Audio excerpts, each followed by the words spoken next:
Welcome to our science lesson this afternoon. I am teacher Juma. I currently teach integrated science in Marion Junior School. Welcome to this show, KUTV Elimu Live. This is where we reach to you to ensure that as learners you are on holiday, you can be able to learn, as learning is a continuous process. So welcome to our integrated science lesson, where I am going to talk to you about mixtures, elements, and compounds. So the strand we are going to tackle this afternoon, we are going to talk about mixtures, elements, and compounds. And as we talk about mixtures, elements, and compounds, there are things you must be able to know. One, we shall talk about the structure of the atom. We shall talk about the structure of the atom, and we shall enter into details about it. But as we proceed with this lesson, there are things I will wish that at the end of the lesson ensure that you have them. One, you should be able to describe the structure of the atom, be able to describe the structure of the atom, be able to determine the mass number of elements. I'll also be able to demonstrate how to determine the mass number of elements. Then we shall also be able to draw electron configuration, electron dots and crosses for different elements. So allow me to begin. In the first place, we talk about mixtures, elements, and compounds. And when we talk about mixtures, elements, and compounds, what we should be able to understand in the first place is the definition of these terms. The definition of these terms will allow me to write some terms on the board. And the terms I'm going to write on the board: one, I'll talk about mixtures. I'll also be able to explain what an element is, elements. Then I'll also talk about compounds. Then after compounds, I'll also be able to talk about what an atom is. Then I'll also be able to talk about molecules. So the definition of terms, the terms we must be able to understand before we proceed with our lessons.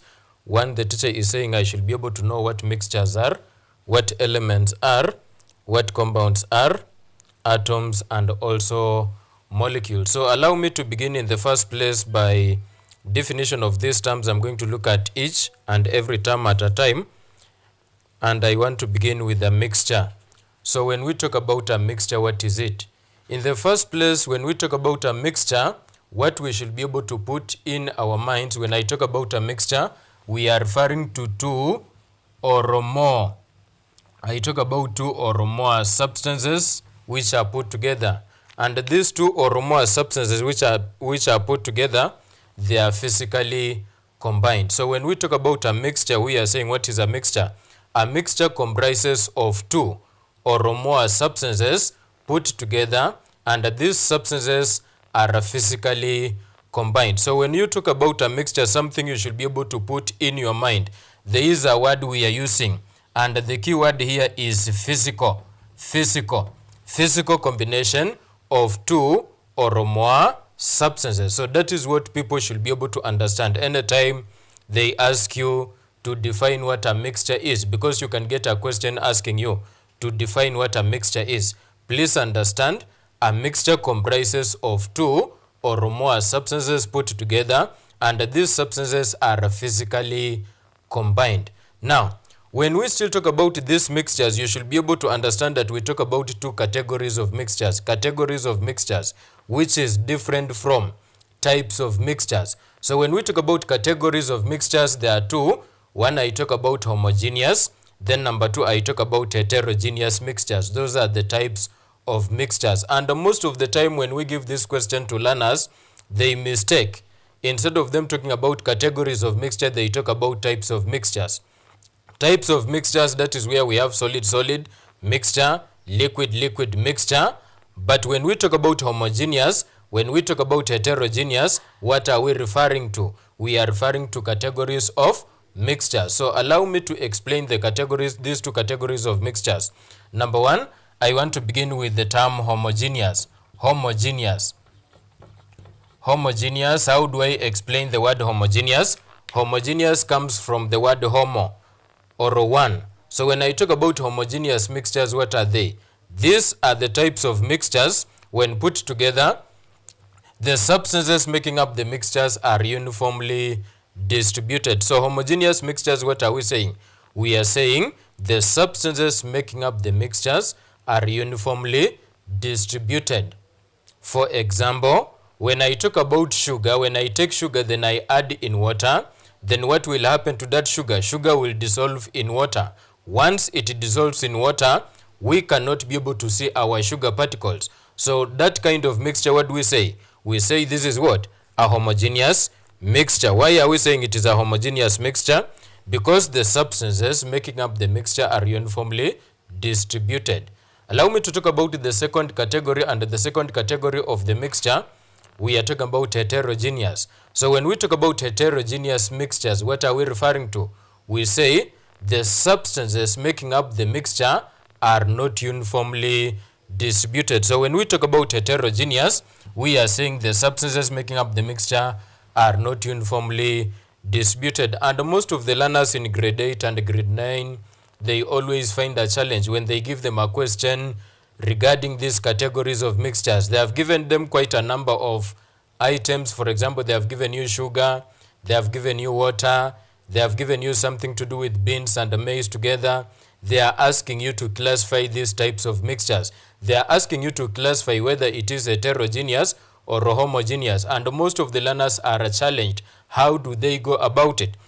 So for you to understand how you are going to categorize these mixtures into homogeneous and heterogeneous, there are things you must be able to consider. If you put those two substances together, and when you use your eyes to observe, you can't see any, or you can't see one of the substances. For example, when I take water in a glass, if I have water in a glass like this one now here, what I'm using, this one is a glass, then inside this glass, I'm going to put water. Then immediately I have this glass, then I have water inside, then what will happen? I may take my sugar particles, then I add them inside the glass. Then I allow this mixture to settle, and once it settles, I can be able to stir up to speed up the rate of reaction. Then I observe. Once I observe, then I don't see my sugar particles, then what am I going to say? I'll be able to say this type of mixture, it is known as what? Homogeneous mixtures. That category of mixture is known as homogeneous mixture. But when I talk about now a mixture of, if I'm talking about this one to be maize, this one to be maize, then I also have something to do with beans, maize and beans. I've put them together. When I take maize and the beans, I put them together. If I observe, I'll be able to see my beans, I'll be able to see my maize. So in such a type of a mixture, we shall say it is known as what? Heterogeneous mixtures. So the teacher has said, under mixture, understand that there are only two categories. One, we talk about homogeneous. Then number two, we talk about heterogeneous. Allow me to proceed and talk about this term here. Allow me to proceed and talk about this term here known as an element. What is an element? Because that is where we are getting definition of these terms. When I talk about an element, one we say it is a pure substance. An element is a pure substance. When I talk about an element being a pure substance, then what comes in my mind? I should be able to understand that this one is pure. It is pure. It is a pure substance. A pure substance. There are terms I'm going to use in definition of the word element. It is a pure substance consisting of one type. I'll say one type of an atom, consisting of one type of the atom. What about this atom? It has same number of what? Protons. Same number of protons in its nuclei. So I'm defining the second term, which is an element, and the teacher is saying when I talk about an element is a pure substance consisting of what? Consisting of one type of an atom that has the same number of protons in its nuclei. So we are defining an element and we are saying is a pure substance consisting of what? One type of an atom that has the same number of protons in its nuclei. We can also be able to define this element, and we can say an element is a pure substance which cannot be broken down into simple forms by either chemical means. So when we talk about an element, it is a pure substance that we cannot break down into simple substances by chemical means. Allow me to proceed to this term because I'm looking at the definition of terms. I want to talk about a compound. When we talk about a compound, what is a compound? A compound, we say, consists of two or more elements put together which are chemically combined. So when I talk about a compound, we are saying a compound is a combination of two or more elements put together, and these elements are chemically combined. Examples of compounds, I hope you can be able to see them down there on my notes.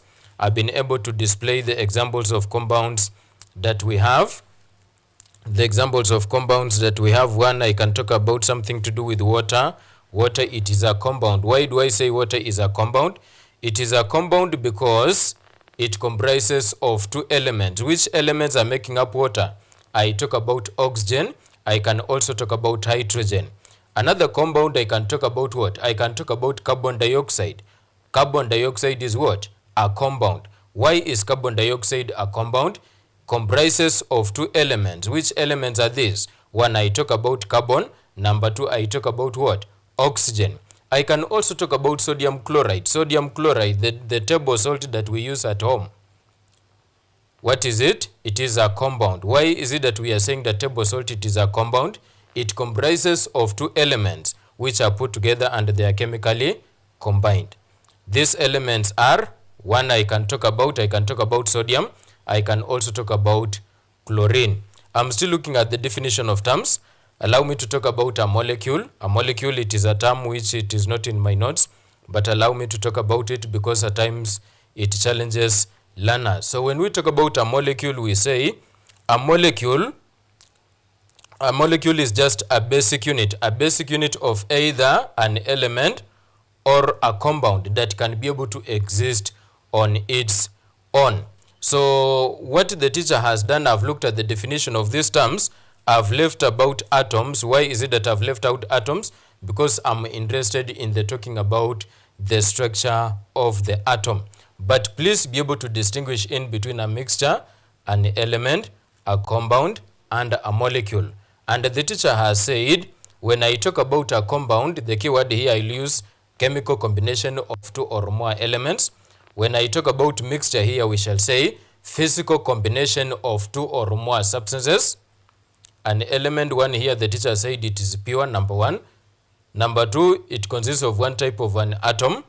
Number three, we say what about this atom has the same number of protons in its nucleus. So allow me to proceed then talk about, I talk about the structure of the atom. Allow me to proceed and talk about the structure of the atom. We have already looked at the definition of those terms. The structure of the atom is the main interest why we are here. Now, when I talk about this atom, number one, I must be able to understand the meaning of this word atom before I talk about its structure. So when I talk about an atom, what am I referring to? We say an atom is the smallest particle of an element that can take part in a chemical reaction. So when we talk about an atom, we are saying what is an atom? It is the smallest particle of an element.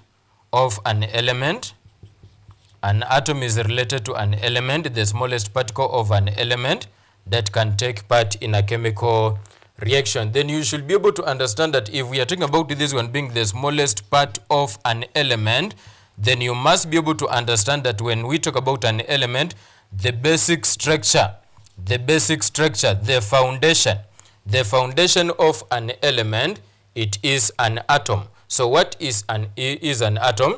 An atom is the smallest particle of an element that can take part in a chemical reaction. The smallest particle of an element that can take part in a chemical reaction.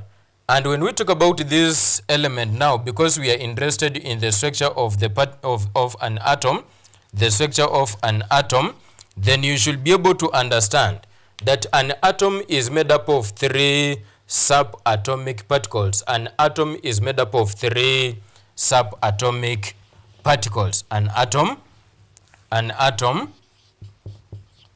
atom is made up of 3 subatomic particles. What are these subatomic particles? One, I'll talk about protons. I'll also talk about neutrons. Then I'll also talk about something known as electrons. So the teacher is saying when we talk about an atom, we are referring to the smallest particle of an element that can take part in a chemical reaction. And we are saying when we talk about this atom, it is made up of 3 subatomic particles. What are these subatomic particles? Number 1, I talk about protons. Number 2, I talk about neutrons. I talk about electrons. And as you talk about these 3 subatomic particles, what should the learner be able to understand? The learner should be able to understand the charge which is present on each subatomic particle. Then you should also be able to tell me the function or the role these 3 subatomic particles they play in the atom of an element. So I want to talk about the atoms, the charge that is present on each subatomic particle, and these charges. One, when I talk about protons, I should be able to understand that protons, they have a positive charge. Then when I talk about electrons, we say electrons, they are negatively charged.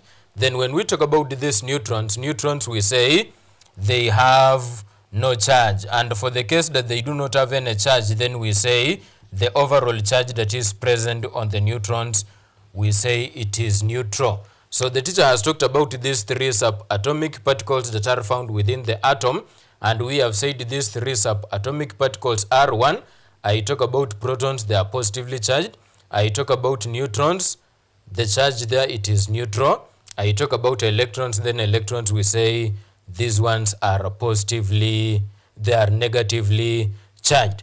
So allow me to talk about the role of these 3 subatomic particles within the atom before we enter into details. So when I talk about protons, what is the role of the protons? And we are saying these protons are positively charged. When I talk about the protons, we shall say this one, they determine the atomic number.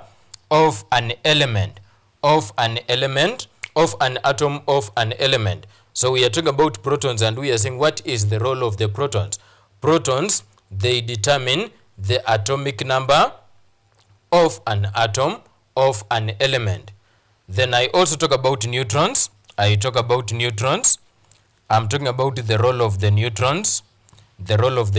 These neutrons, 1, understand that the overall charge, we say they do not have any charge. And since they do not have any charge, then we say it is neutral. They do not have any charge, then we say it is neutral. What is their role? This one, they work together with the protons.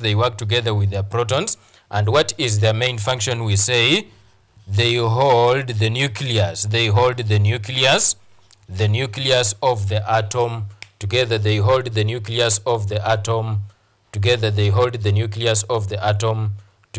I'll talk about the electrons. And we have said electrons are negatively charged. And if electrons are negatively charged, what is their role? This one, we say they determine something known as reactivity of an atom, of an element. An atom of an element is able to react because of what? Because of the electrons. Now, I've already talked about the charge which is present on these subatomic particles within the atom. I've talked about the role of these subatomic particles within the atom. Now I want to look at their structure. How are they positioned in the atom? So allow me to talk about the structure of the atom. Then I show you how these protons, electrons, and neutrons, they are positioned. But something you need to understand before we proceed there, allow me to talk about the number. The number of protons and the electrons. The number of protons and electrons, we say it is the same. Protons and electrons, they are same in number. Why are they? We are saying they are same in number simply because, 1, they'll be able to determine the atomic number of an atom, of an element.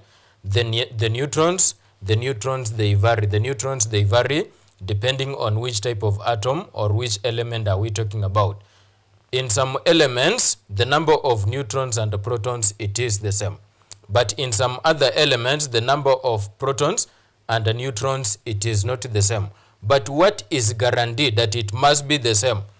The number of protons, the number of electrons, they must be the same. That is what you should be able to understand. And we are saying, remember, we are saying protons are positively charged, the electrons are negatively charged, then the neutrons, we say they do not have any charge.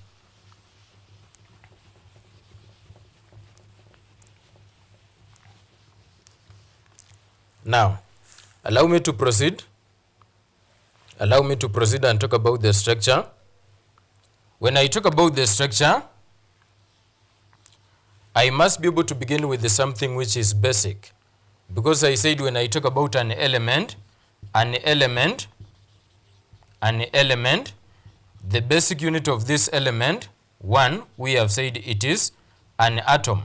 And when I talk about this atom, we have said an atom has 3 subatomic particles. These subatomic particles, one, we have protons. Protons, these ones we say they are positively charged. Then I talk about neutrons. Neutrons, we say they do not have any charge, therefore we say it is neutral. Then I talk about electrons. Electrons, we say these ones are negatively charged. So when I talk about now the structure of an atom, understand the basic unit of the structure of an atom, it is the nucleus. It is the nucleus. So when I talk about this nucleus, what is present in the nucleus?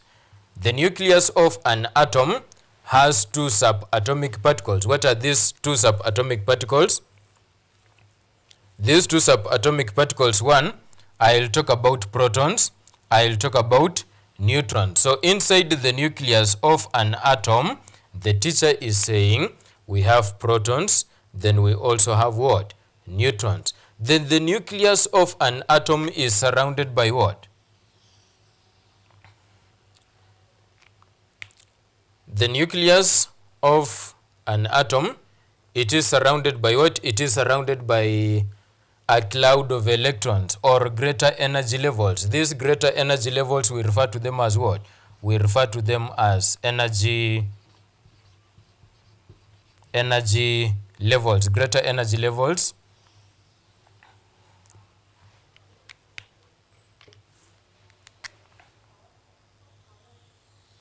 Allow me to make a sketch here a little bit. Allow me to make a sketch.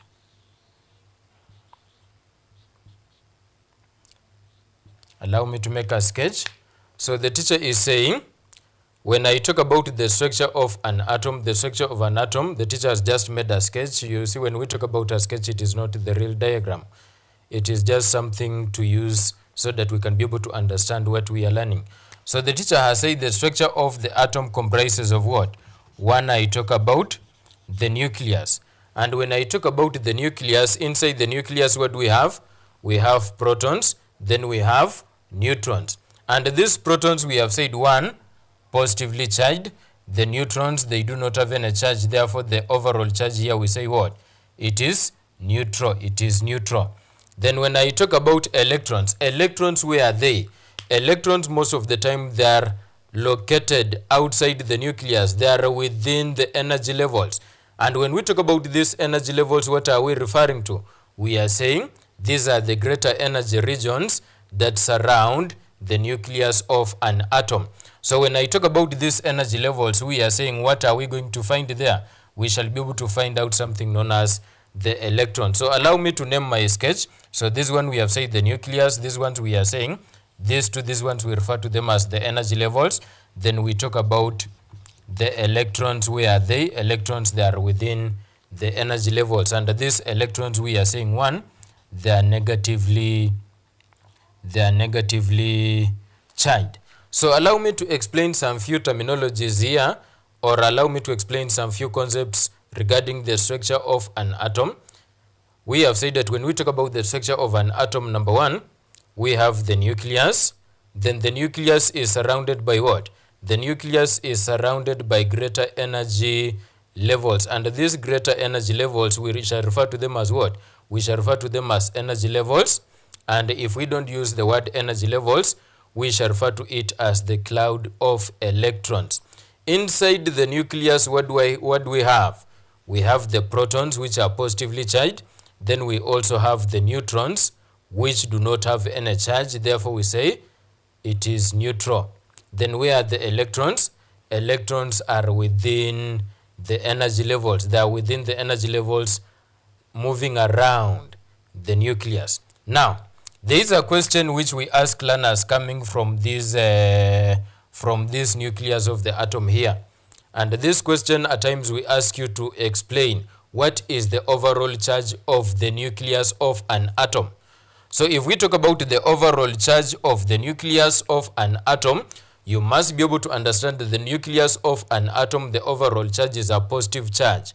Why is it that it is a positive charge? It is simply because the nucleus of an atom consists of protons and neutrons. Neutrons, they do not have any charge. Protons, they have a positive charge. So for the fact that protons have a positive charge and these ones do not have any charge, therefore the overall charge of the nucleus, we say the nucleus of an atom is positively charged. When I talk about the electrons, which are now within the energy levels, and we are saying they are negatively charged, there is also another question regarding the overall charge of an atom. What is the overall charge of an atom? When we talk about the overall charge of an atom, we shall say an atom has an overall charge of neutral. We say an atom of an element, it is neutral. It is neutral. Why is it that it is neutral? Because remember we said an atom comprises of protons, which are positively charged, then electrons, which are negatively charged. And when we talk about the number of protons and electrons, we say they are the same. So if I have positive 20, then I also have negative 20. So what will be the answer? The answer definitely comes to a 0. So when I talk about the number of protons and the number of electrons being the same, so this one results to an overall charge which is a positive, which is a neutral charge. Allow me to proceed and talk about something else. So the teacher has talked about the structure of an atom, which I believe that we are now clear with it. The structure of an atom, we have said that the atom comprises of the nucleus. Inside the nucleus, what do we have? We have the protons, then we have the neutrons. We have said protons are positively charged, the neutrons, they do not have any charge. Within the nucleus is surrounded by energy levels, and these energy levels, what do they contain? They are containing electrons. Now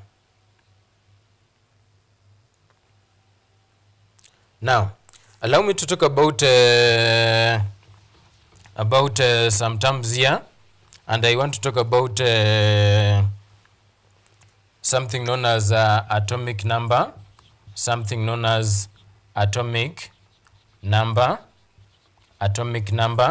Then I'll also be able to talk about the mass number. Then I'll have something to do with the atomic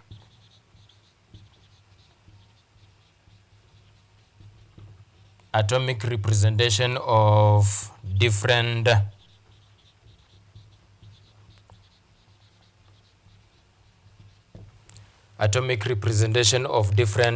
elements. Now, when I talk about atomic number, what do we mean when we talk about atomic number? Because we are interested in the structure of an atom, of an element. When I talk about atomic number refers to what?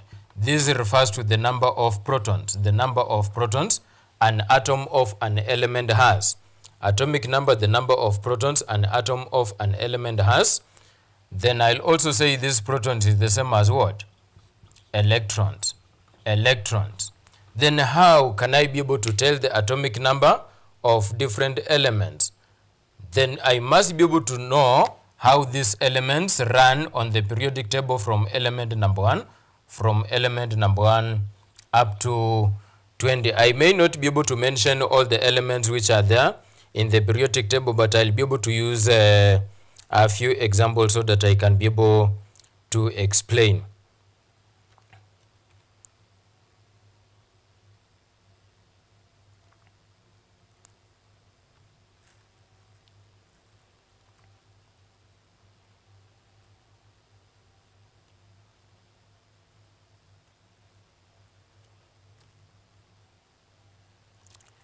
Just I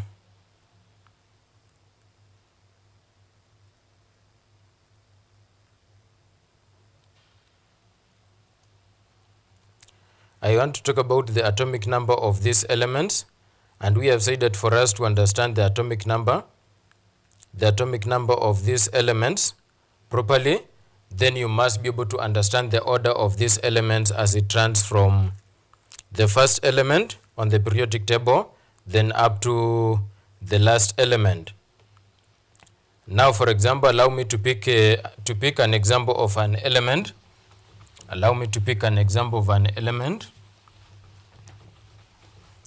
Like I can talk about sodium.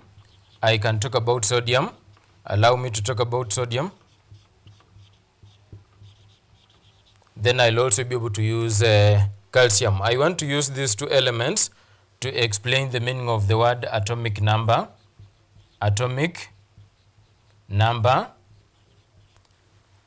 Using these elements, I'll be able to use sodium. Then I'll also be able to use calcium. When I talk about sodium on the periodic table, sodium is always number 11. So when I talk about sodium being number 11, so that means the atomic number of sodium is what? The atomic number of sodium is 11. So what do we mean when we talk about atomic number? We are saying when we talk about atomic number, we are simply referring to the number of protons an atom of an element has, which is the same as what? Which is the same as the number of electrons. So once I know the number of protons an element has, I've known almost 2 to 3 things. I've known the atomic number.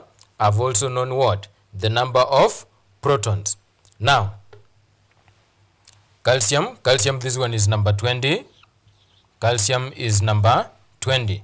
So I'm using these two elements to explain the meaning of the word atomic number. And the teacher simply said when we talk about atomic number, what are we referring to? We are referring to the number of protons an atom of an element has. How do I know about that? I'll be able to know that the number of protons is always represented by which number is that element is on the periodic table. For example, when I talk about hydrogen is simply 1. I talk about something to do with nitrogen. Nitrogen is number 7. So it means the atomic number of nitrogen is what? It is 7. I talk about oxygen. Oxygen is number 8. So the atomic number for oxygen is what? It is 8. I talk about chlorine.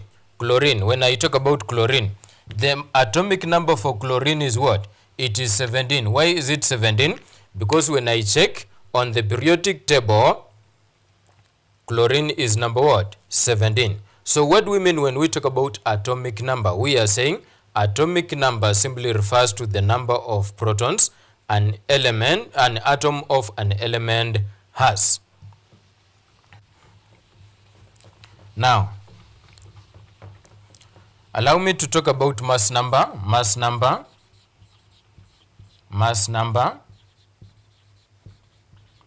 What is mass number? When I talk about mass number, we are referring to the sum of protons and the neutrons. The sum of protons and the neutrons of an atom of an element. So atomic number, we have said it is the number of protons an atom of an element has. When I talk about mass number, what is it? It is the sum of protons and the neutrons of an atom of an element.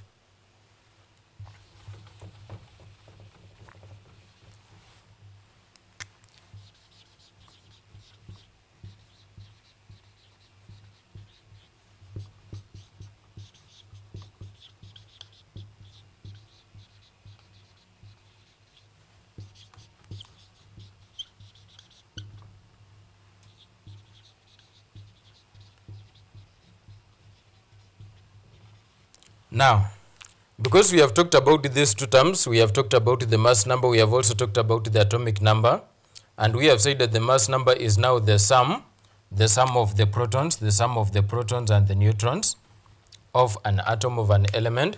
Atomic number is the number of protons.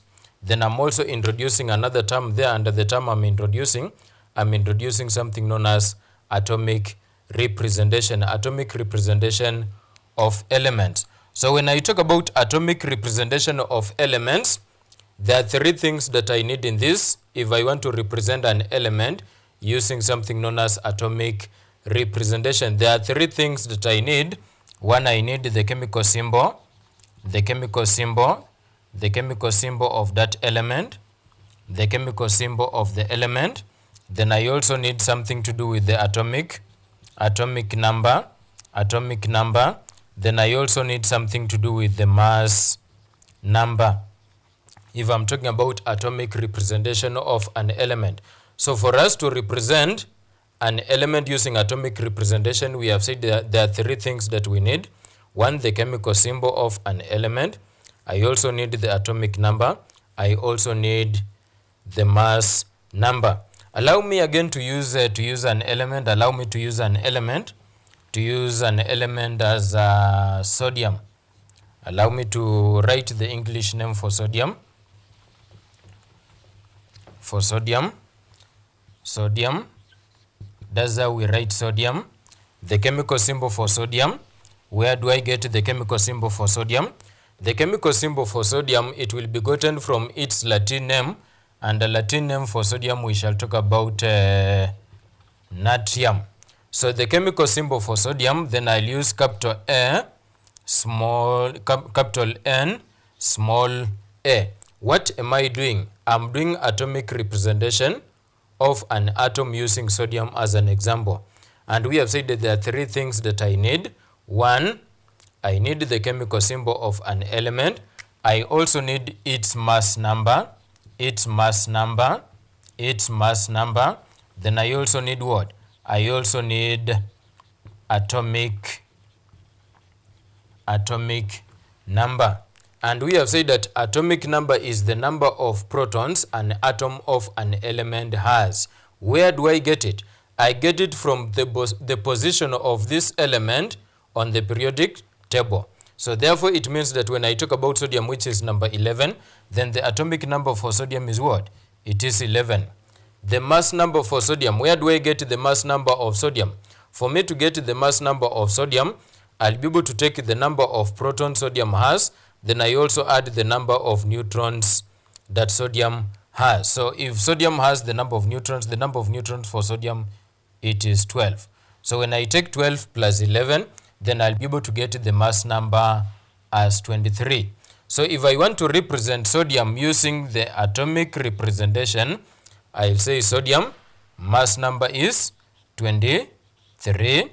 Then I talk about atomic number to be 11. So things to consider for you to represent atomic number, to have atomic representation of any element, consider its mass number. The mass number will be written as a superscript. Then the atomic number must be written as a subscript. Allow me to use another element now. Let me use calcium. Calcium. And if I talk about calcium, then the chemical symbol for calcium will be what? I talk about capital small a. The atomic number for calcium. Atomic number for calcium, I'll talk about what? I'll talk about something to do with the 20, because calcium, it is always number 20. Then the mass number for calcium, mass number for calcium, I'll talk about what? 40. So in atomic representation, what do we consider? The chemical symbol for an element, the mass number, which will be written as a superscript. Then I talk about atomic number, which will be written as what? A subscript. So atomic representation for calcium, then that is the way it is going to appear. I talk about calcium, mass number 40, then I talk about atomic number to be 20. Now,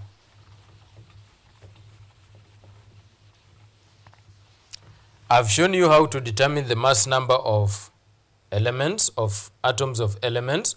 I've shown you how to determine the atomic number of atoms of elements.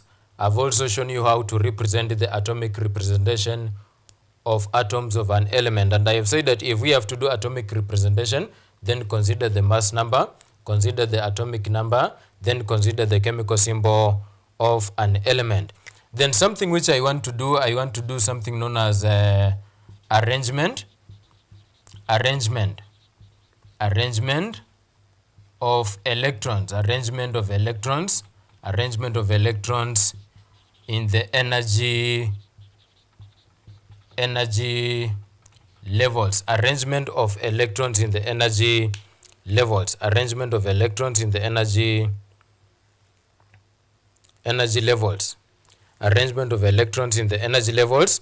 This is something we always refer to it as electronic configuration, electronic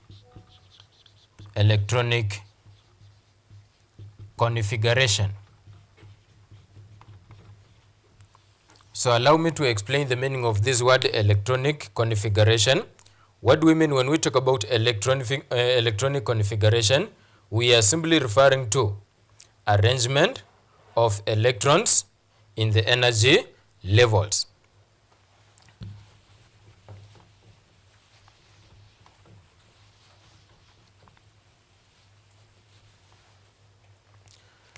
Allow me to begin with the calcium. And when I talk about this calcium, we said that the atomic number for calcium, it is 20, and the mass number is 40.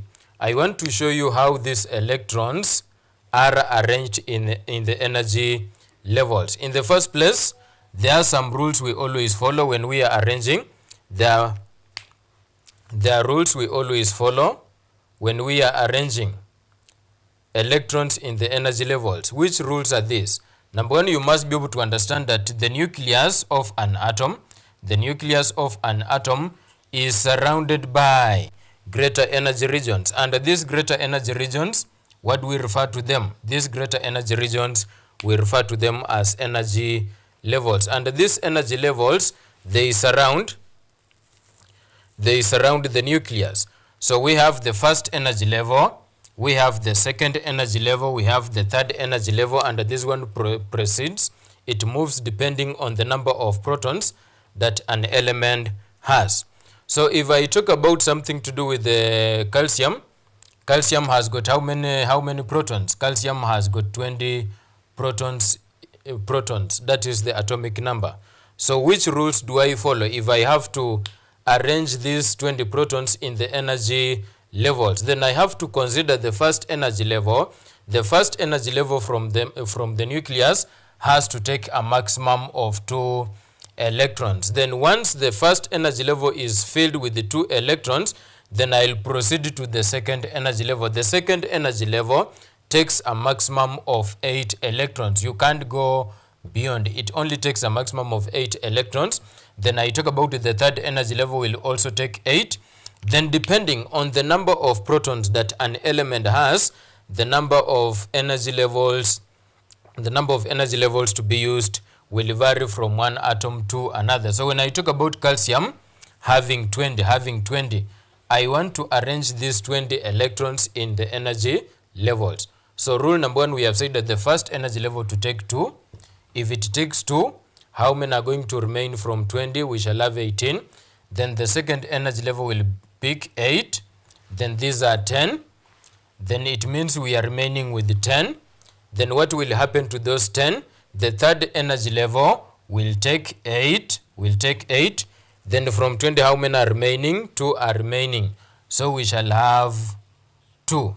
So if I have to write the electronic configuration of calcium, and we have said what is electronic configuration, we are simply arranging electrons in energy levels. So electronic configuration for calcium, we shall have 2.8.8.2. So when I add this total, I'll be able to get how many electrons? I'll be able to get 20. Let me also use sodium.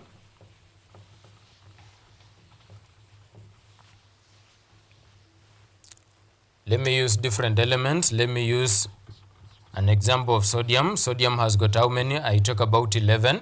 So if I have to arrange this 11, I'll have 2.8.1.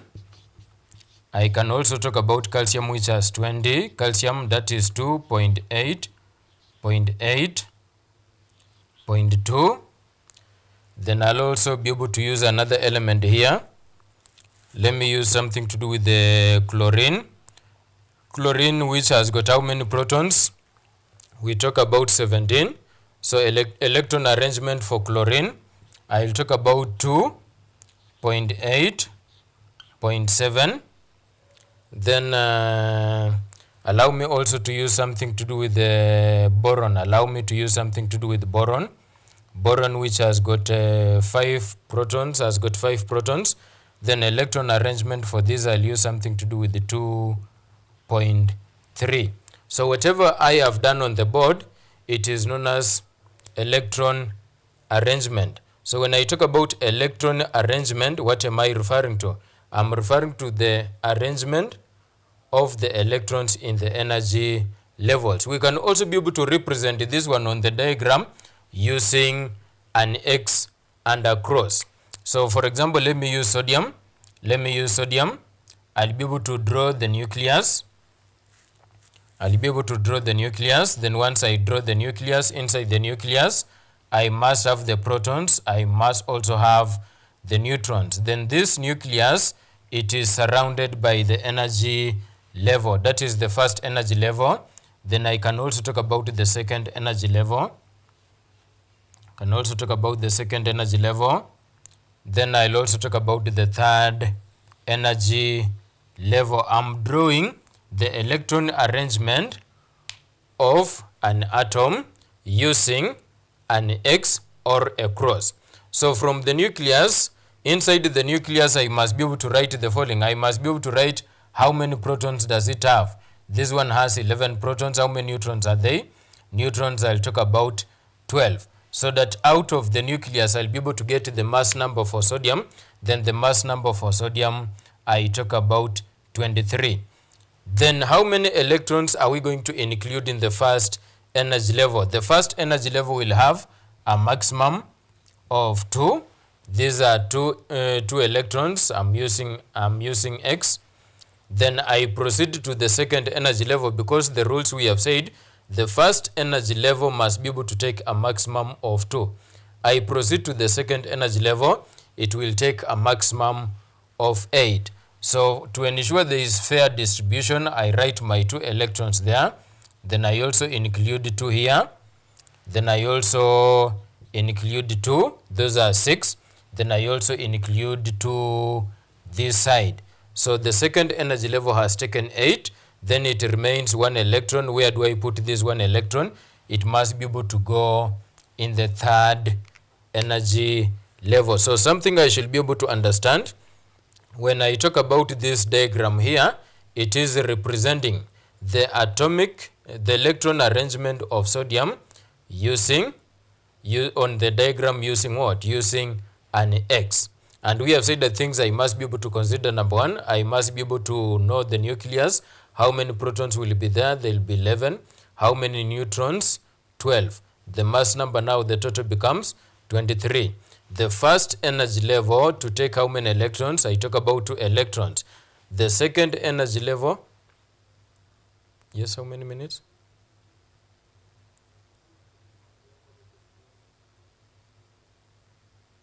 It is okay. How many minutes do I have to? It is okay. Yeah. Now, we are saying here we have 8 electrons, then here we have 1. Now, there is something you will allow me to explain as I finalize this lesson. When I look at this sodium, how many electrons are there in the outermost energy level? I have 1. So if I have 1 electron in the outermost energy level, where will I classify sodium as either a metal or a non-metal? Then I'll be able to talk about sodium. Then I'll say this sodium, it is what? It is a metal. Why is it that we are saying sodium is a metal?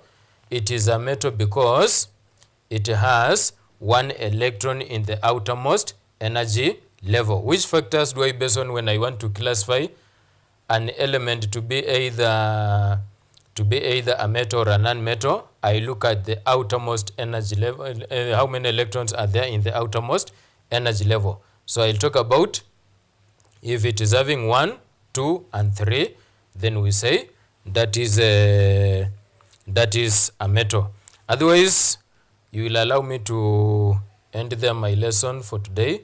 It has been good time to have you, and I believe that we shall still interact more. Otherwise, I want to say goodbye to learners who have listened to me, and it is a lesson which I believe that most of us we have enjoyed. Otherwise, receive my blessings and my greetings from KU Elimu live program. Thank you.